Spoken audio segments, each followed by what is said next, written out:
Okay, friends, so we've covered a lot of ground in these last 6 days. Now it's the last day, and we'll be going home, entering back into for most of you, busy daily lives. And the biggest question people have, at the end of a retreat is, how do we continue our practice of mindfulness or the Dhamma in general in the midst of the daily life? Because when you come on a retreat, everything is sort of organized, and you're expected to come to all the sittings, and then you have to sit for long periods, and even though it's painful, you kind of tough it out because you don't want to look like a wimp, if you move around too much, or, don't come to all the sessions. And so, even though it's difficult, you stuck it out, and hopefully, you got some benefit from that.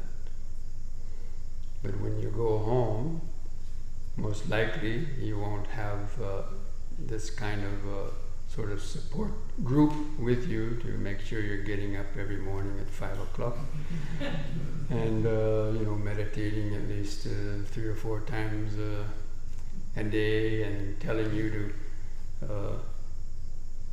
don't just do something, stand there.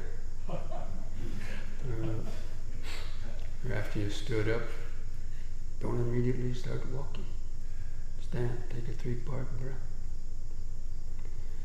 So, anyway, it's more difficult to carry on the practice in the daily life. Now, there's an analogy of a retreat being like climbing a mountain. But in this case of a retreat, we're climbing the mountain of the body and mind. So imagine that you lived most of your life in a city or a town at the base of a big mountain. But you never bothered climbing the mountain before because you thought it was a lot of work and nobody to go hiking with. So you never bothered climbing the mountain. And you every day you drove the same routes to go to work, on potholed streets, and maybe you drove another route to go visit your, uncle or aunt, and got caught in traffic and construction delays and maybe the pollution in the city, and but you didn't really know any alternative, and you just sort of accepted it.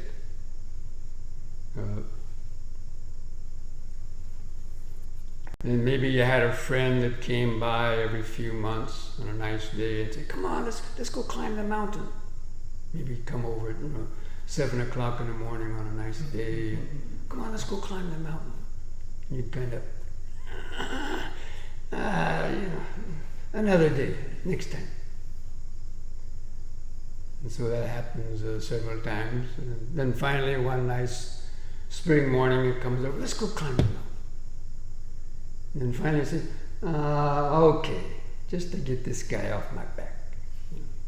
So you get up, and you go out the door, you walk down the alleyway, and the dogs are sniffing through the trash cans and chasing other dogs around. The boom boxes are blaring, the stink of garbage is there. And, you walk down the alleys to the edge of the village, to the start of the trail, and people are shouting at each other, in their houses and so on. But then you start walking up, and just, a little bit after you clear the rooftops, it's kind of, what's that? Fresh air. Wow, haven't smelled that in a long time. And so you keep up climbing farther, and every 100 feet or so you pause, turn around, and look out, and the panorama of the whole village now gets more and more broad and cooler. So you keep on climbing. Maybe you don't even go to the top, maybe 2/3 of the way or so on, but there's a nice bench. And you sit down and you just survey the whole panorama of the village or the city. And as you're looking, you go, "Wow, look at over there. There's a park with shady trees and swans swimming on this pond.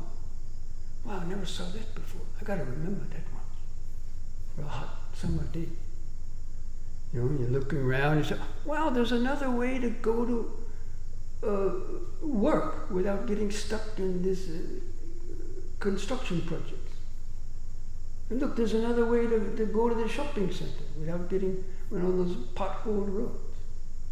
And so like that, as you survey, you see different opportunities for living in that town a little bit more comfortably. But you can't stay on the mountain forever. So you have to start walking down. And as soon as you're walking down, that panorama, starts getting less and less. And you get down, to the bottom and start going back to your house, and a dog comes out and grabs your pant leg and starts tugging on it, try to shake it off, and comes back again and shake it off. And you almost step in some dog doo-doo. So finally you get in your house and you rush to your computer, start checking your email, and checking your phone answering machine because you've been gone for several hours. And basically very quickly you forget all about the view from the mountain top. And you get caught up again in your daily life. So a retreat is similar to that.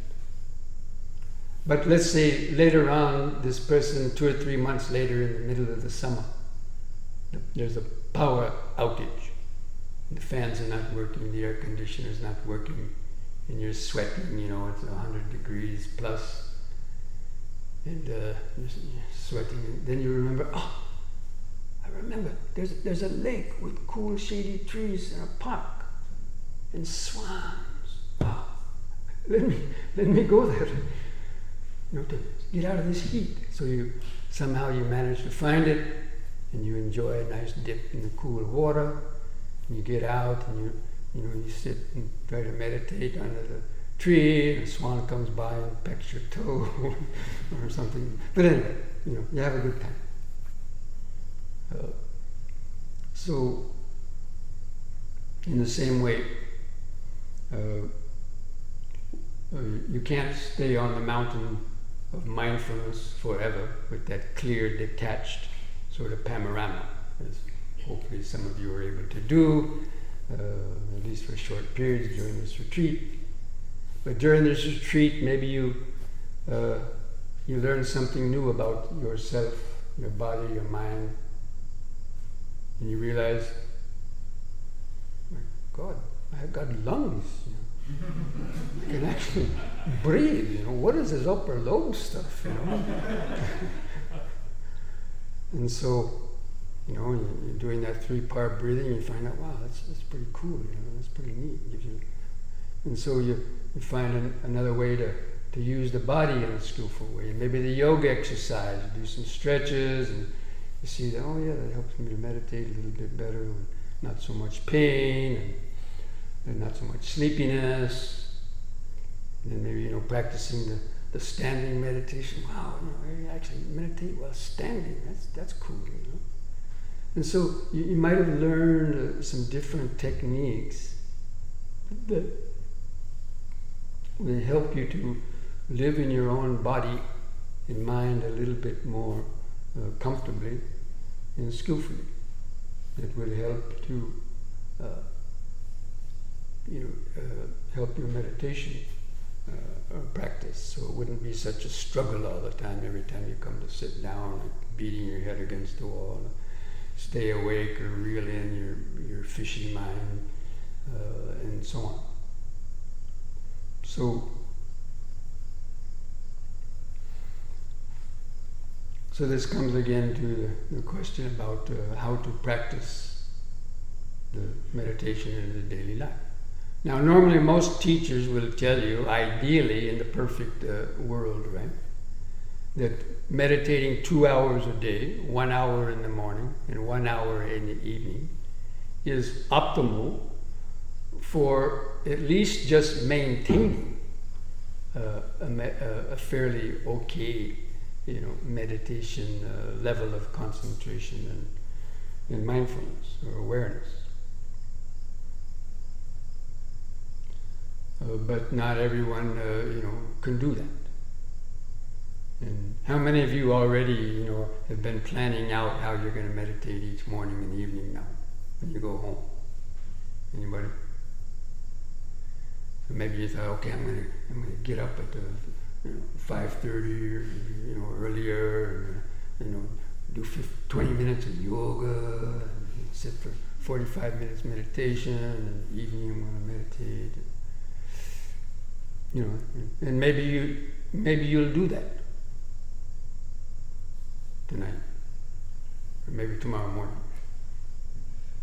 But after a couple of days, and finally people realize that, you've been on a retreat for a whole week, and maybe people at your workplace were having to cover for you and work overtime to do your work, and now you're back at work and they're demanding that you work overtime and help them, and so you wind up getting tired, and usually what happens is the evening meditation is the first one to go off because you're tired or cranky from the day, and you come home and you just want to go to bed or watch your favorite TV program and go to bed. And then some days later, your 45-minute meditation in the morning drops to 30 minutes. And another week later, the 30-minute meditation drops to 15 minutes. Then before you know it, you're swigging down your last cup of joe and going out the door, and you pat the Buddha on the head and say, Namo Buddhaya! You meditate for me. And that's all your meditation. Oh, sounds familiar. So, Mokara Karan, that's Sinhalese for, what to do. Because a lot of people find themselves in a, if not that exact predicament, something similar. So even though you have good intentions to meditate twice a day, the realities of your old habits coming back and the pressures of juggling, family, work, social obligations, and so on, keep pulling at our time. And actually, with the sitting or 2 meditation periods a day, the morning session is best to do like the breathing, the calming meditation, or anapana sati, and then the sort of vipassana awareness to help get grounded, connected to the present moment, and try to be able to get that more relaxed, centered feeling, so that when you go out in the morning, you'll be more, more relaxed and have better mindfulness when things happen in the morning, unexpected things and accidents or troubling news. And before going off the deep end or getting overly excited about it, you can just, okay, this has happened. Okay, don't get excited, relax. Take a deep, slow breath, and then, just try to mindfully respond or do the needful, rather than all of a sudden, oh my gosh, wow, and rush around. So, but in the evening time is a good time to practice the metta and forgiveness also. So that anybody who may have crossed you or you believe hurt you or did something during the day, instead of keeping that with you, you let go of that. First forgive them, knowing that okay, they did these things. Maybe they had a bad day themselves, or they're sick, and they slipped up, just like I do a lot. Right? And then, so you can forgive them, or even forgive yourself. Maybe you did something unmindful in the day, and you're kind of blaming yourself. Or forgive yourself. We're all like little babies, and we take a few steps, and we stumble, and fall down. We get back up and take some more steps. So you try to forgive those people or situations, and then send them metta, and send all beings metta. That way, hopefully you'll have a better sleep also, and wake up more refreshed in the morning. So.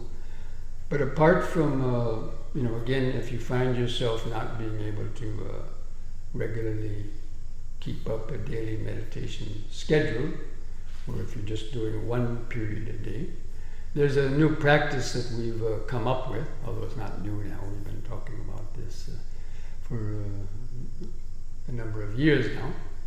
But it's called an M&M. Now, I know many of you have heard about that already, and I wrote a few pages about that in that little booklet, the body-mind connection that I put out earlier. So an M&M stands for, well, you know what the M&M candies are, right? They're small and sweet. How many likes M&Ms? Or did when you were younger? They're small and sweet. So there's what we jokingly call a Buddhist M&M, or a meditator's M&M, called a minute meditation, or a minute of mindfulness, or a mini meditation, however you want to construe it. But basically it's a specific practice, a training, that you train yourself to stop every hour for 1 minute. Kind of just, after you've finished a certain task or a job before going to immediately start another one, just pause. And the best time to do it is actually when you're standing. Like you just finished going through a filing capping and you're getting ready to turn around and go somewhere. Just stop and stand. Feel the feet grounded to the floor and take a deep 3-part breath. 1 or 2 3-part breaths. But even just one, if you do it very slowly and really feel that expansion of the air up into the top, the lungs, and hold the breath in for 5 or 6 seconds. Feel that, ooh, that nice feeling, and then you let out the breath. That's almost 1 minute. And it really kind of brings you back to ground zero, bringing your mind back to ground zero. Because normally it's, rushing to the future. So, when you just basically relax the body and mind, just come back to in, standing, out, standing, hearing, thinking, maybe the mind is saying, come on, relax. And just try to, feel some subtle sensations, be aware of the sounds coming and going in the background. Just, okay, for 1 minute. And then you slowly start going again. Or in that 1 minute, send out metta. In fact, in that 1 minute, if somebody had insulted you or did something you didn't like and you're kind of holding something in your mind about that, there and then itself, in that M&M, do it then, forgive them then. Don't let it fester and keep, and just say, well, because they did that, maybe they had a bad day, maybe they had a fight with their spouse or whatever, have compassion. Because we know we also do those things sometimes. And so, or forgive yourself, if you did something. So that you don't take that last hour's tension or stress into the next one. And then but you try to do it every hour. Just doing it once or twice a day is not going to have much effect. But it's like collecting raindrops, in a barrel underneath the roof, like collecting raindrops. If you just get 2 or 3, it's not going to be enough to drink or wash your hands. But if you get a lot of them, then it will be enough to quench your thirst or wash your hands. So in the same way, those have to be done as often as possible. And again, the best time to do those actually are when you actually get up in the morning. When your alarm goes off or whatever way you find yourself waking up, try to be mindful at that point. Waking. Actually know that you're waking up. Mindfully. And make the first couple movements of your arm or leg kind of mindfully. But anyway, then you stand up off the bed and just stand there. And you can kind of straighten up, take a deep, slow breath, a 3-part breath, and let the breath out, then look down on the floor to make sure you're not going to trip over something.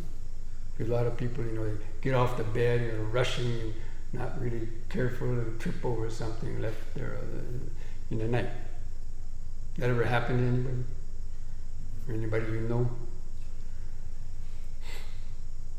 So that's really a good time to do that, because the first few minutes on getting up kind of is going to represent what's going to happen in the rest of your life that day. Will kind of be a representative of your mind state in that day. If you wake up rushing all of a sudden, then that's probably going to continue during the day. But if you wake up mindful, see how nice that is. So then you go to the bathroom, and after having taken care of yourself, and before you turn around or go out again, just stop, take a deep, slow breath, 1 or 2, and just keep reminding yourself, don't rush, be present, be relaxed. Even use that as your mantra. If you want a mantra, use the mantra, that one. slow down, don't rush, relax.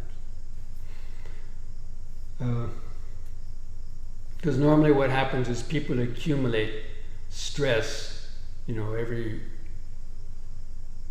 quite often during the day. Like say you rush to the bathroom, or they're not mindful and trip over something, and then you hurt your arm, and get stressed out. You go to the bathrooms, find out somebody used the last of the shampoo, rats, and then you go down to the kitchen, you get your breakfast, and somebody drank the last of the milk or the orange juice. They shouldn't have done that. And you finish your breakfast, and then you go out, your car won't start, or you miss the bus. And you get to work, the computer's down, or the night janitor misplaced your pencils, and you're getting upset about that. And you got some project that needs to be on the boss's desk at 10 o'clock. So people, they keep on accumulating stress throughout the day.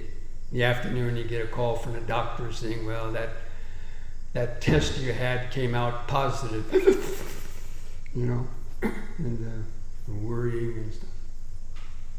So like that, people accumulate stress during the day. So just doing the M&Ms each hour is a way to, whatever stress may have been accumulated, you try to relax that by just taking a couple of deep, slow breaths. Really, that's almost like a miracle. Taking a slow 3-part breath and holding in the breath, 4, 5, or 6 seconds. It's really, in my point of view, the most absolute best thing to just bring the mind back to the present. You can't wonder why you're doing that, because it takes so much kind of effort to do that, to regulate the breath, where you're getting equal amount into the lower lobe, equal amount into the middle lobe, equal amount up into the top, and holding in the breath. It's such a powerful sensation that the mind can't think about anything else. And so it's really, the more often you remind yourself to do it, it's really one of the best ways to always, coming back and touching base with the present moment. So now, apart from those, M&Ms, also during the day, there's we always have some spare moments during the day. 10 seconds here, 20 seconds there, kind of idle time. We're standing around waiting for something to happen, right? But usually we just, let our mind wander around, or get caught up in some internal dialogue, or criticizing something, comparing, judging others, and so on. Because people don't know how to do the standing meditation. That's why it's very good habit to cultivate. So let's say you've gone to the supermarket, and then you come to the checkout line, and you're in the line 15 items or less, right?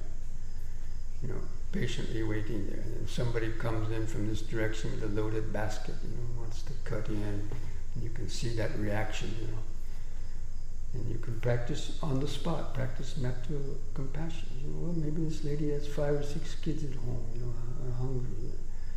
Give her a break. At least not to get angry. Or you're standing there, and then your eye gets attracted to the magazine rack that's there by the checkout counter, right?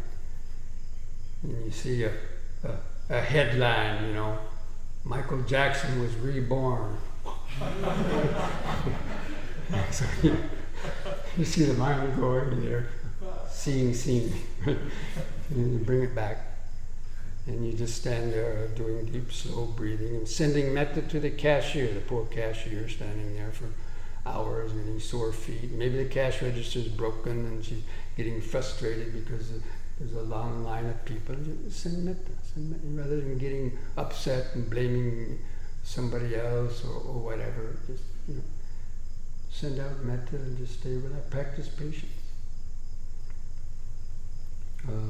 And when you park your car to get out, before parking before as you close the door or lock it, before turning around and rushing in to go to work, or just pause again, right there at the door. Take a deep breath. Just keep reminding yourself, okay, whatever happens in there, whether it's the work office or supermarket, don't get excited. Be relaxed. Be mindful. And then, try to at least start slowly a couple mindful steps. And if you have to speed up, okay. I mean, we can't always walk mindfully. So yeah, there's times when you're going to need to speed up and rush, but then know how to slow down. That's the main thing.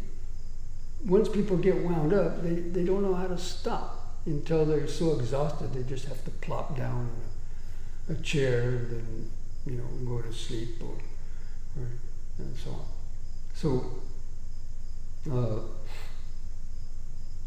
you have to learn how to gauge and as I mentioned in one of the other talks, instead of speeding up and then slowing down, speeding up and slowing down, like people rush around and get to, I have to have a coffee, I have to go munch a candy bar, and, take a 5-minute break. And then so they're always going between this kind of speeding up and slowing down. Instead, maintain a regular gait. Maintain an even speed. So you mindfully, do your work, but then you don't get tired, and you don't need to stop and pause so much, because even though you have a destination to reach, you're doing so by being in the present moment. See, most people are like that example I gave of the knower and the known, and they jump right over the knowing, right? So instead, as you're doing more slower, mindful walking, and you're more in the present moment, then you have a destination, but you're not obsessing about it, and you're not the mind is not there. It's in the present moment, and then you'll reach that place, and you'll reach it in a much more balanced frame of mind. And you do the work in a more even keel, and you don't get tired, because you're maintaining a kind of an even mindedness, and so you don't have to take so many breaks. And the boss will praise you. Oh, what a good worker! He doesn't take so many breaks as all these other people. Maybe I'll give him a raise. Yeah. So there's some benefits that might come from doing that, also. So, you're sitting in a doctor's office or a dentist office, or having took your kids somewhere, having to wait for them to finish their whatever it is. Whether you're standing or not, just come back and do some deep breathing. Just don't start blaming people, criticizing this and that, getting upset. Just take some 3-part breaths. You can't get angry when you're taking 3-part breaths. Impossible. Well, maybe I shouldn't say impossible. Some people might. But so you just take 3-part breaths. That's what's so wonderful about it. It's instant. It's better than tranquilizers or drugs and other things. It has more benefits than that too. 3-part breathing, and it's free. You can even do it even pulling up in your car to a light. Okay, you got 35 seconds before the light turns. It's enough for 2 or 3-part breaths. You're sitting there feeling the hands on the wheel and holding the breath in. The horns are honking over here, and it's just hearing. Oh, it's so beautiful. The buttocks pressing the car seat, the hands on the wheel, 3-part breathing. Until you hear a horn honking. Hey, buddy! Oh, I'm sorry. So that's a dangerous samadhi. You don't get into samadhi. You stay awake and alert.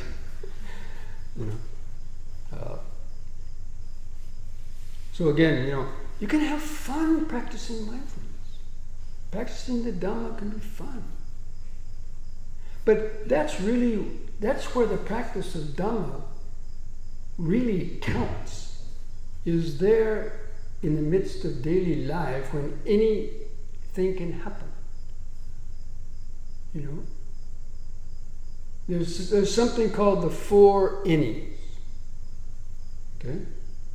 Anything can happen to anybody at any time in any place. That means at any time, any place, to anybody, you could, get a call from the doctor saying, well, they found some lump somewhere or something. Or you can get a call from the police saying one of your, sons or daughters or husband or somebody else got arrested for DUI or something worse. Or, you found out your house is on fire, or, the stock market crashed and you wiped out your 401k or whatever it is. And, then you can see that panic come. But that's when you need, okay, this has happened. Don't get excited. Maybe it's not that bad, because, oftentimes our mind rushes and jumps to conclusions and makes mountain out of molehills and fears the worst, and in the end, it wasn't all that bad. But then people, get all bent out of shape and, stressed out over worrying about things, and in the end weren't that bad. Maybe some of them could be, but a lot of them are not. So, doing those M&Ms on a regular basis helps to maintain at least a modicum, a certain level of this kind of connection to the body. And because you're connected to the body, you can see the early warning signals coming more clearly. You're starting to feel that tension, and can relax around it. And then also have on call your Dharma understanding, your intellectual understanding, and bring it to bear on any particular situation. And, okay, this is impermanent. Okay, it will pass. Give it a few minutes, a few hours, and see what happens. Don't rush to do things that you regret later on. And that's where most of our karma is created. It's in the daily life. Okay, you might create good karma by sitting by yourself in a quiet room at night meditating. But it's in the daily life where you're apt to encounter these situations that trigger off pushy buttons, and where you have to have your immediate mindfulness to bear, otherwise you're going to get unnecessarily stressed and disturbed out. So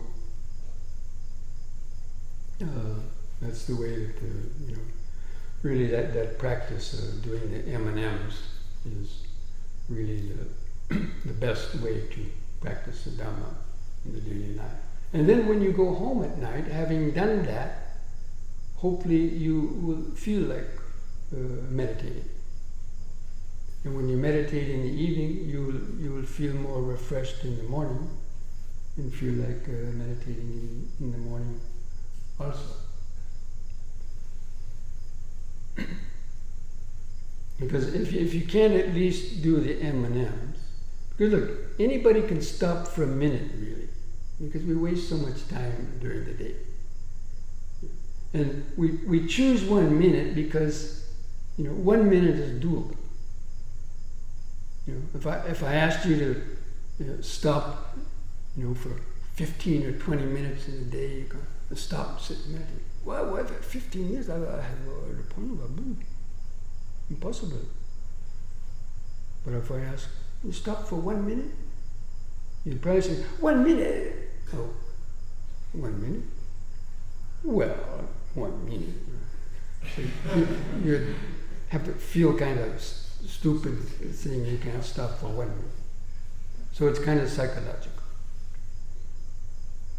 But it's the repetition.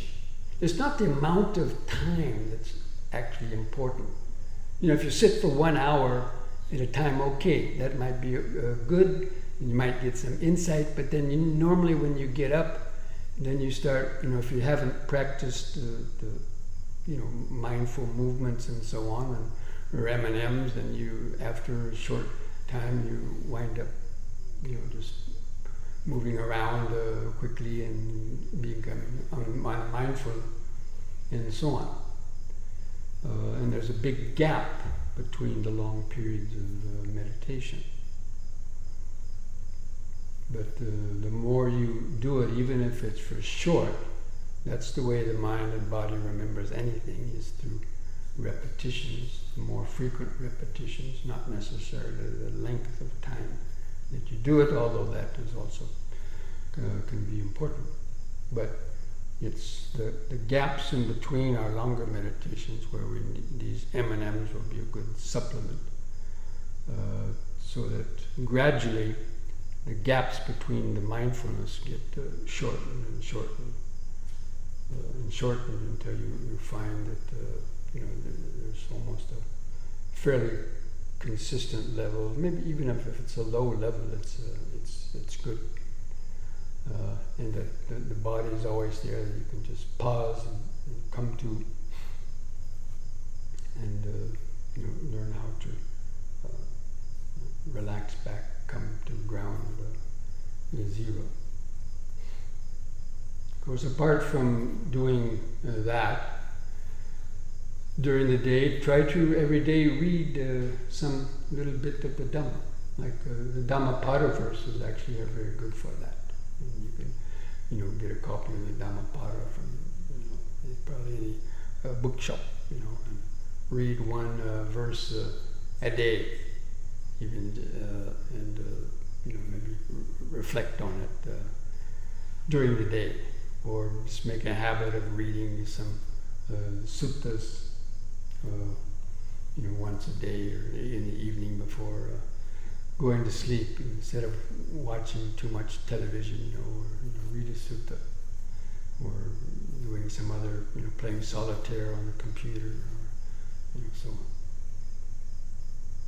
So it's constantly balancing again the Noble Eightfold Path, the right understanding, the right thought, and that will of course help you to practice the right speech and action, and importantly the right effort. And remembering the 3 pillars of the Eightfold Path. How many remember those 3 pillars that I mentioned yesterday? Okay? So right understanding is probably the important one.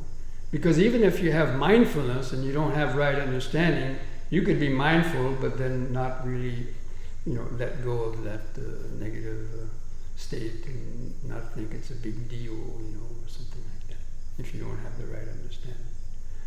So the right understanding, then mindfully you observe whatever thoughts or impulses are arising, and you apply right effort to let go or push out the negative ones, and the effort to cultivate the wholesome ones. And try to get a connection to a Dhamma group where you live in your town or city. If there's a meditation group, even though it may not be, specifically a mindfulness group, or even a Theravada group where they practice either, shamatha or vipassana, or if the Zen group. But still, it's a place where those people also are, practicing meditation, and it's good to keep that connection. So at least, especially again, if you find yourself not keeping up your daily practice. And you'll know that you're not keeping up the daily practice when you stop, you start getting more kind of irritated or bugged about small little things, and you find yourself kind of rushing around and so on and so on. So people think they have to rush in order to get things done. But it's like the example of, you drive home from work, and in 20 minutes you gotta take a shower and you gotta take your child to soccer practice or something like that. So you pull in the driveway, you get out quickly the car, rush in the door, and you put your car keys down, but you don't really clearly see where you put them. You put them down, and you go in and take a shower, and then you're getting dressed, and keys? Where are my keys? And then you got to spend 20 minutes looking for your car keys and get late. And then your child, come on, Dad, whatever it is. Can't find my keys. It's because you didn't clearly see where you put them. Because the mind is like a camera, And if you clearly see, then normally the mind will remember. But if you don't, then it's easy, then you didn't register that perception, that perception of where you actually put something. Didn't register in the mind. And so, you wind up getting late anyway. So had you moved, just taken an extra 5 minutes to, mindfully close the car door, just, normal kind of way, walking up to the house. And then, if you do that a lot, especially train yourself, when you put something down, really observe, put it down slowly and observe and tell yourself, I'm putting this down here by this lamp, and the cat is laying over there. No, that's not a good one, the cat may move. But anyway, so you mentally remember, okay, there's a lamp with a rose here, and a red colored chair, and whatever. And then you'll be much better to remember. When it comes time to remember the key, oh yeah, okay. And go and get it. So that's also an additional good practice of mindfulness, especially if you're forgetful about where you put things. It's just to take an extra few seconds to slowly put something down, or really even talk to yourself, okay, I'm putting this book here at the edge of the table, or here or there. And then you probably remember it more easily.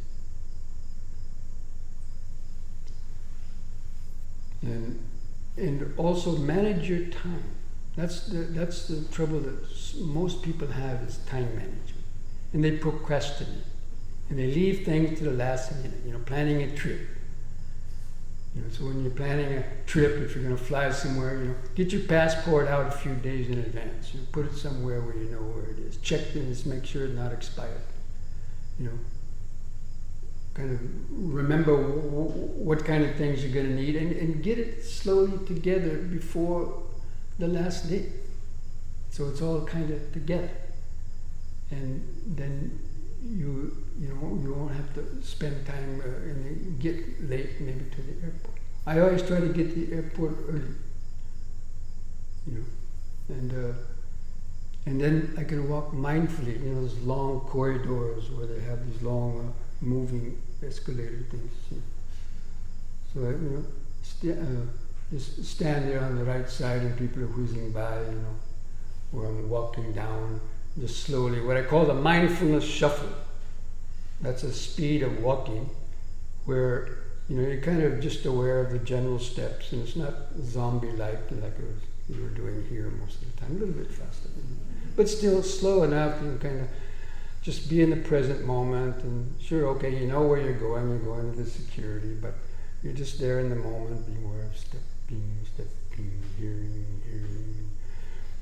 People are whizzing by this way, and people are whizzing by that way. So a lot of times when I'm, going down these long corridors and walking kind of slowly, a mother's coming with her two kids this way, and one of the young kids says, Mommy, who's that? She says, don't look. I'm kind of chuckling under my breath. So, Dhamma can be fun. Again, we have to make Dhamma fun. It's not a game, but still we can make it fun. Don't make it a drudgery. But you've got to plan ahead and take your time. That way you'll be able to keep a more even keel. So those are really the important suggestions that I like to give people in practicing the Dhamma. Because sometimes people, practicing Dhamma to some people is like, the big things, like, giving a huge donation to support the monastery, or, to publish books, or, get the name on a plaque, or, or just sitting for a whole hour and things like that. But it's those little times in between also. Because a lot of times when you meditate for an hour, there's a tendency to think, oh, I did my duty. I was a good little Buddhist. Now let me be mischievous. Let me go get an ice cream. Or something. So, then we tend to maybe lose our mindfulness or give us an excuse why we should maybe indulge something that we don't need. And, so, because if you give the mind an inch, it'll normally take a mile, and then most people don't know how to stop. That's the most important thing. It doesn't mean you can't indulge maybe once in a while, but the main thing is to be able to come back and re-ground and re-center. And that's what most people don't have the ability or training to do. So that's my advice to you when you go home, to integrate the practice into the meditation. And also people ask me, well, how much time should I meditate? If I want to do both yoga and meditation, how much time should I give to each one? Normally for somebody who's just a yogi and maybe doesn't meditate that much, I might say, okay, 45 minutes of yoga and 20 minutes of meditation. But for somebody who's more of a Buddhist and is using yoga to help the practice, I would say, 20 or 30 minutes of yoga and 30 or 45 minutes or longer of meditation.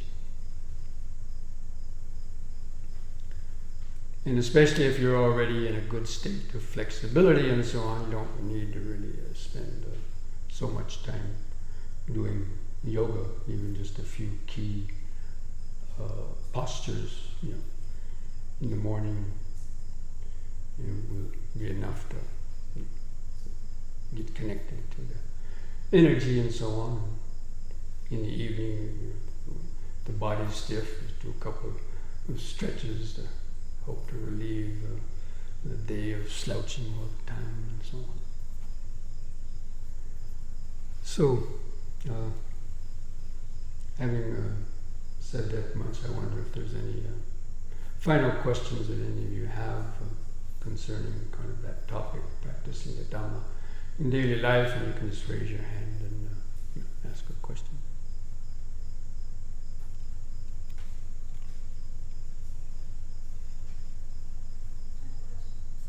Yes. How important it is to have a teacher?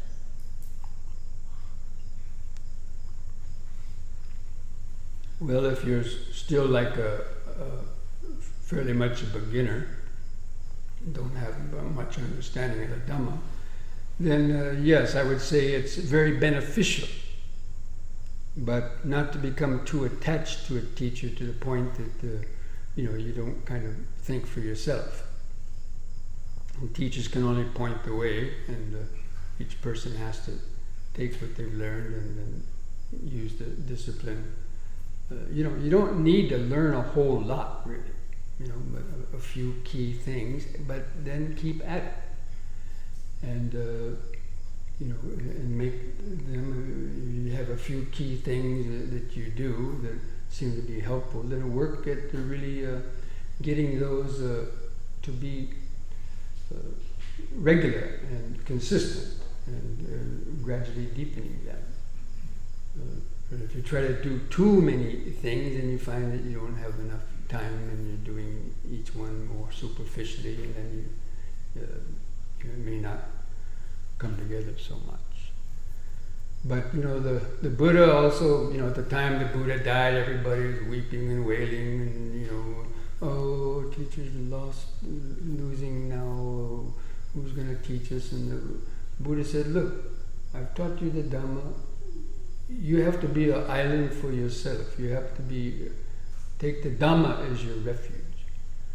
So you take the Dhamma as the refuge. Because once you learn the Dhamma, no one can take that away. And even when you die, it doesn't go away, because what's gone deep into the memory will carry with you into the future also. But yes, in the beginning, when we still need some inspiration and encouragement, it's good, and to have what we call spiritual friends. You know.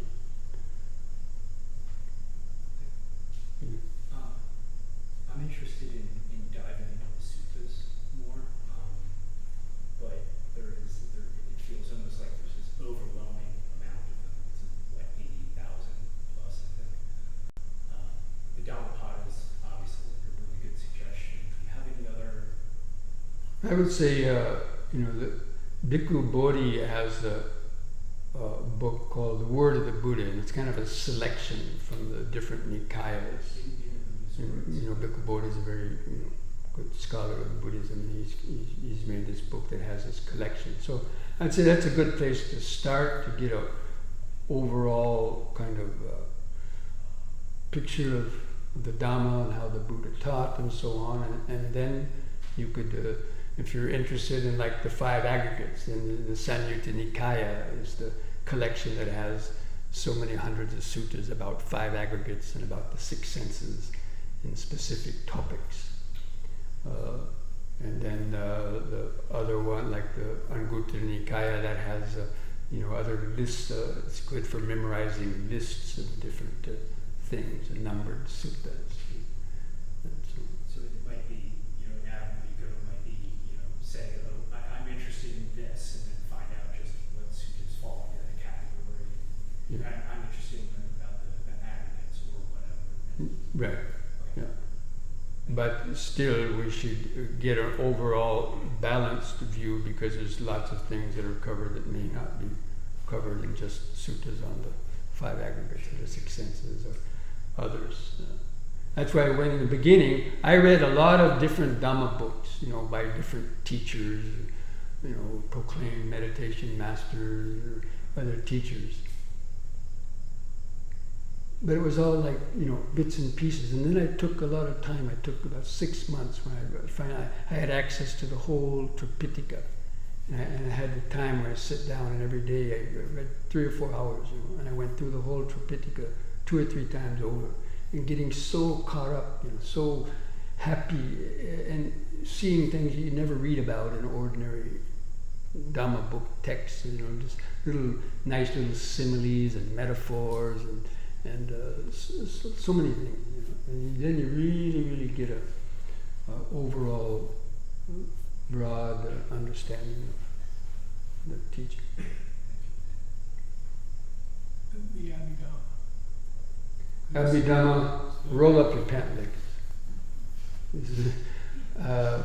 It may be interesting, but I think it's not necessary for a good understanding of the Dhamma. Except for one section of it dealing with the mental process is very good. But learning all the different types of 101 types of consciousness and the 24 conditional relations, it's just too much information.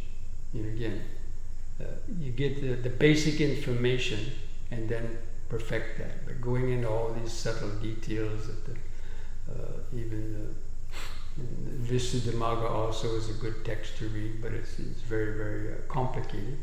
There's no harm if you want to look at it, but I would say the suttas really give you all the information that you need, plus your meditation. You've got to read and then meditate. Don't read and then put it down. Read, put the book down, and sit and meditate, and maybe try to contemplate that section of what you've read. Then it sticks more in the mind.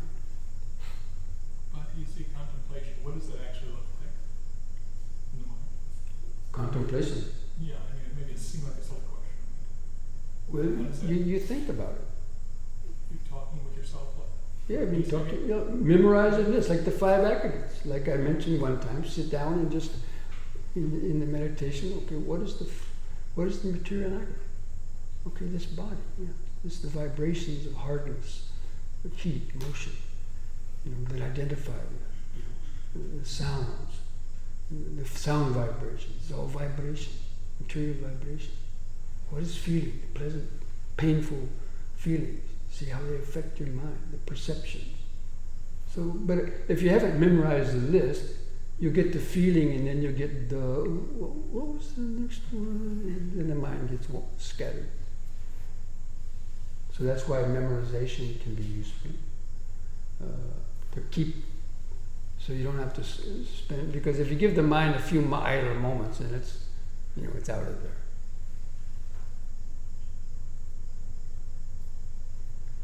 Okay, you mentioned the Tripitaka.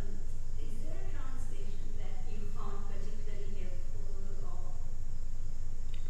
or? I haven't read all of them, but even, I learned all my Dhamma through the old I.B. Horner and Polytech Society books, and they were enough, Even though people criticize them and say, oh, it's outdated language and this and that, I find that they were perfectly fine for myself.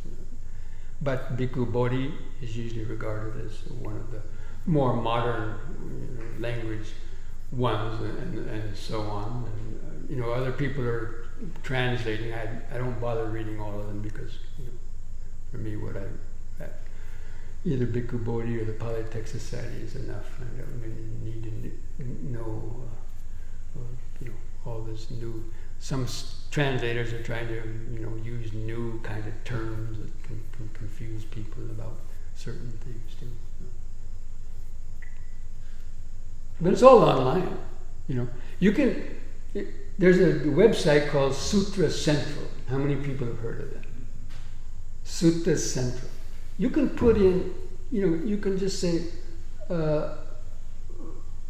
sutras on 5 aggregates, and then you'll get a whole reference.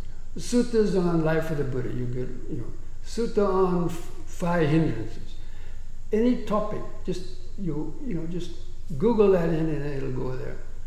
Well, not maybe exactly, but you go to Sutra Central, mark that as your favorite, and even just a verse, like I was trying to find the Rohitassa Sutta, and then somebody said, oh yeah, find it there, and then another sutta, I couldn't remember the title, but it had something about, Buddha talks to Brahma or something, and then it came out, so it's very nice, it's all cross-references, and so you can find things really, really quick on Sutta Central. There may be some other sites, but that's, it's a free site, I think. And there's also Access to Insight, there's also another good one too. That's mostly concerned with Bhikkhu Tanisaro's translations, but there's some other ones there too. So there's lots of information about the Dhamma now on the internet. That's one nice thing about it. But again, it can be overwhelming if you try to read too many things all at once or too quick. Okay, so before we finish, I wanted to just mention a couple of things. In the Sangha Hall, I put out a couple of books that I had written in the past. There's, I think, a few copies of my autobiography if somebody already doesn't have it. And there's a book called Traversing the Great Himalaya, which is a photo documentary of a 10-week trek that I made crossing the main spine of the Himalayas in India, celebrating my 50th birthday.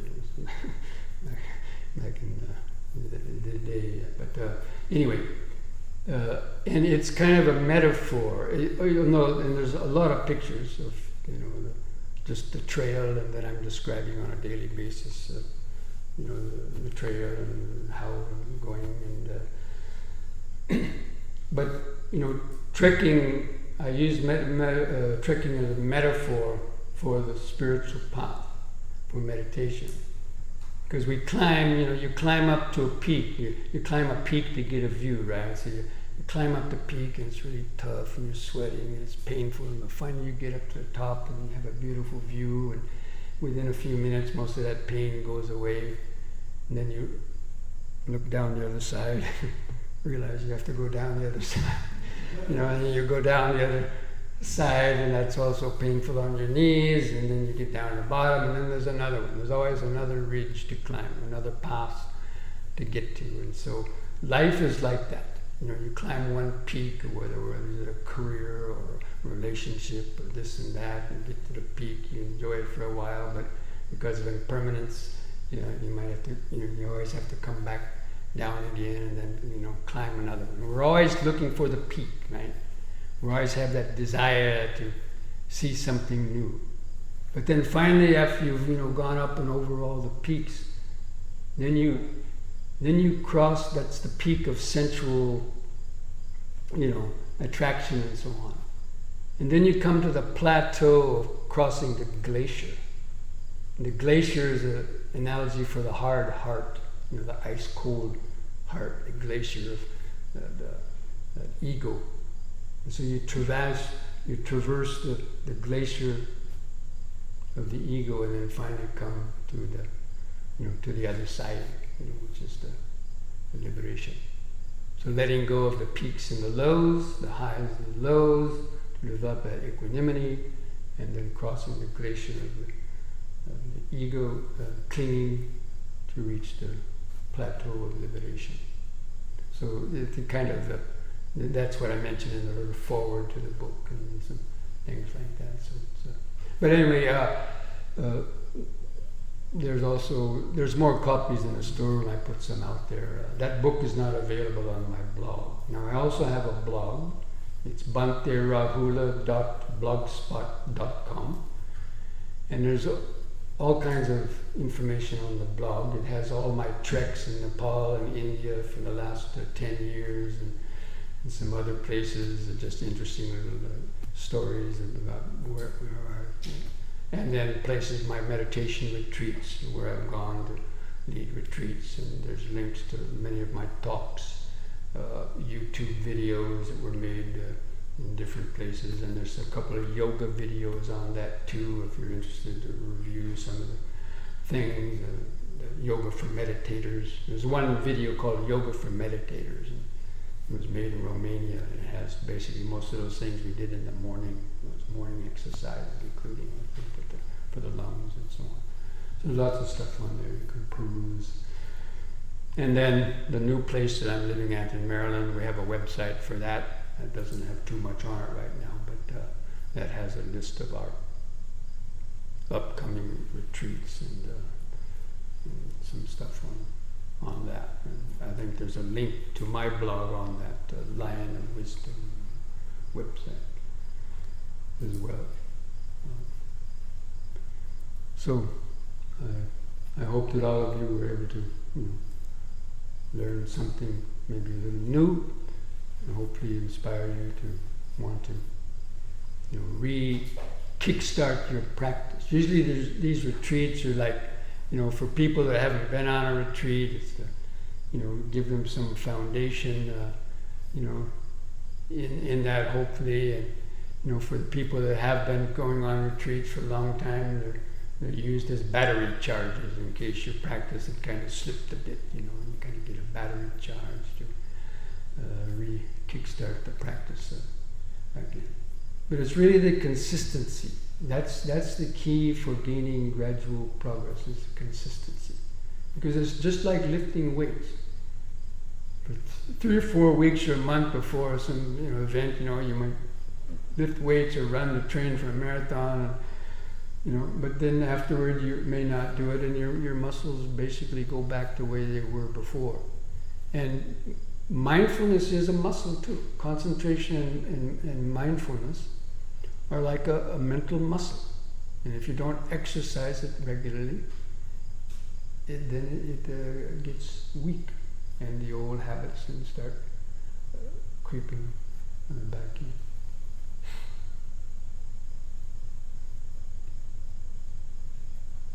Okay?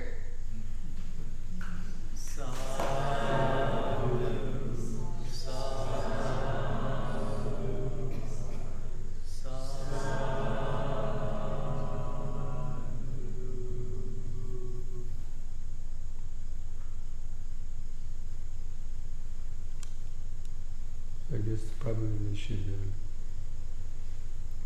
put away the cushion when you get up. I don't know. Yes.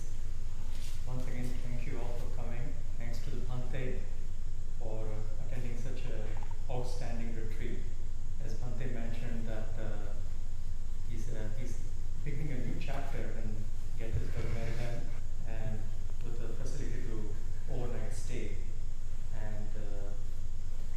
do check it out. It's Lion Wisdom. So you can remember lionwisdom.org.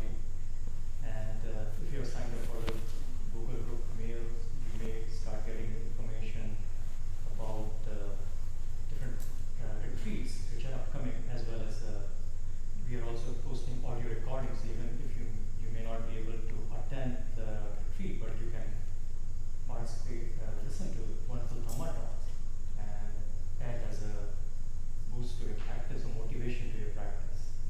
So even if you haven't signed up, even if you don't live in the DC metro area, do sign up. And you may not have to look at every email, but we title them carefully, that that's even information. But even information, we do send out new talks which Bhante has been giving out at different centers. So, and anyways, you want to support Bhante's cause and everything, do visit through that email. You go to Bhante Rahula blogspot or lionwisdom.org and contribute to that growth of the center. And hopefully, and as I mentioned, that accommodations are being furnished, so hopefully you can also travel there as well and attend the retreat. See, that place is in the kind of the farming countryside of rural Maryland. But still quite accessible from DC metro area. So like even DC metro line Shady Grove is just 15 to 20 minutes away from the center. So it's still accessible, but if you feel like you are in a completely different world, like how you are in Bhavana. So I hope to see you there as well. And once again, I thank Bhante to be over here and leading such outstanding retreat. Actually, we're planning also a New Year's retreat, just a couple of days on December 30th, 31st, until January 1st, like after lunch, a little short retreat if people are not into all the New Year's, going on New Year's Eve parties and things like that. Want to meditate in the New Year. And as part of just cleanup kind of thing in meditation hall, please take whatever stuff you have brought, you can tag along with you. And except the first 3 rows, all the rest of the cushions and the jacuzzi will go in the room on the left. So if you can help us with that, I'll really, really appreciate that. Thank you.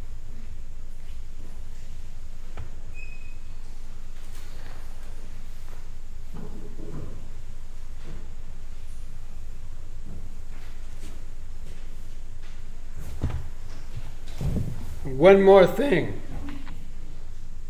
Mindfulness a day keeps dukkha away.